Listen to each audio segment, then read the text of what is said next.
Hi, it's Peachy. It's March, so that means it is Women's History Month.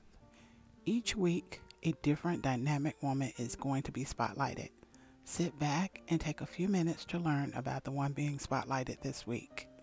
If you're so inclined, please like and subscribe to the channel to see what I have coming up next. I'm really trying to shake things up a little. Now let's get into the cast video. Right about now. Marian Anderson, renowned contralto and one of the most celebrated singers of the 20th century, was born on February 27, 1897 in Philadelphia, Pennsylvania. Anderson was the daughter of John Berkeley Anderson, a small business owner, and Annie Delilah Rucker Anderson, a former Virginia schoolteacher. Anderson graduated from South Philadelphia High School in 1921 and attempted to enroll in the Philadelphia Music Academy, now the University of the Arts, but was rejected because of her race. In 1925, at the age of 28, Anderson won first prize in a singing competition sponsored by the New York Philharmonic and afterwards remained in New York to pursue private studies. In 1928, she sang for the first time at Carnegie Hall. 2 years later, she made her European debut at the Wigmore Hall in London, England. Anderson spent the early 1930s touring Europe, but she returned to the United States in 1935 to make her first recital appearance at Town Hall in New York City. By the late 1930s, Anderson was a highly acclaimed concert performer, giving about 70 recitals a year. Despite her fame, she was not allowed to eat at certain restaurants or stay in certain hotels while on tour. In response, Albert Einstein hosted her at his home each time she visited the Princeton University area. In 1939, the Daughters of the American Revolution, DAR, refused permission to Anderson to sing to a racially integrated audience in its Constitution Hall.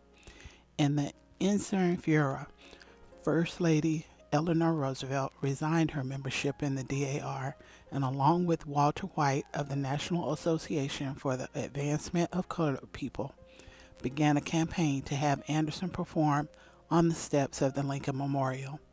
That concert took place on April 9, 1939, with Anderson opening the program with My Country 'Tis of Thee. More than 75,000 people attended her concert.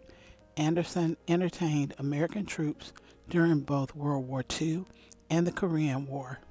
In 1943, she finally sang before an integrated audience at Constitution Hall at the invitation of the Daughters of American Revolution. On July 17, 1943, Anderson married architect Orpheus Fisher. 3 years earlier, in 1940, she and Fisher purchased a 100-acre farm near Danbury, Connecticut, which became Anderson's home for the next half-century.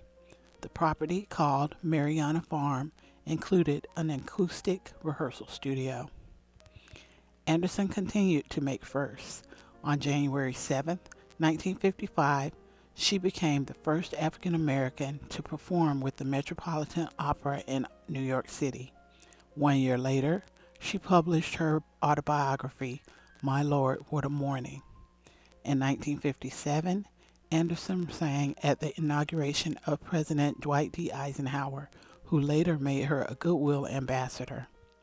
In 1958, she officially became a U.S. delegate to the United Nations.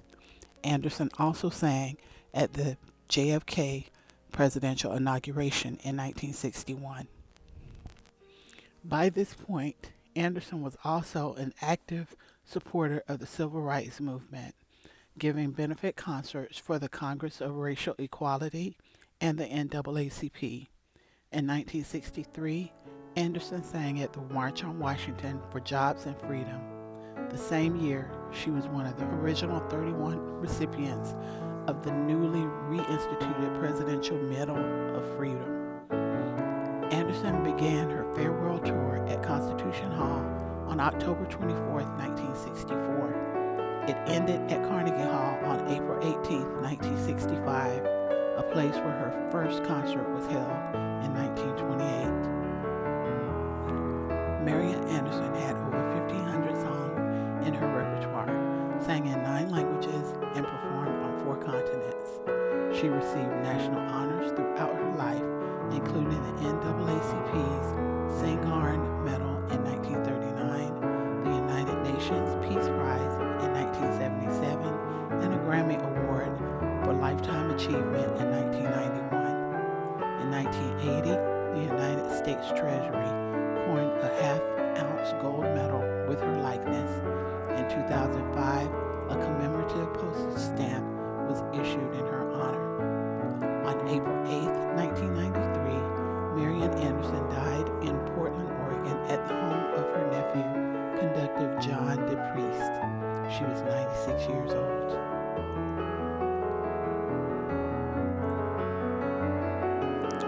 Hi, it's Peachy.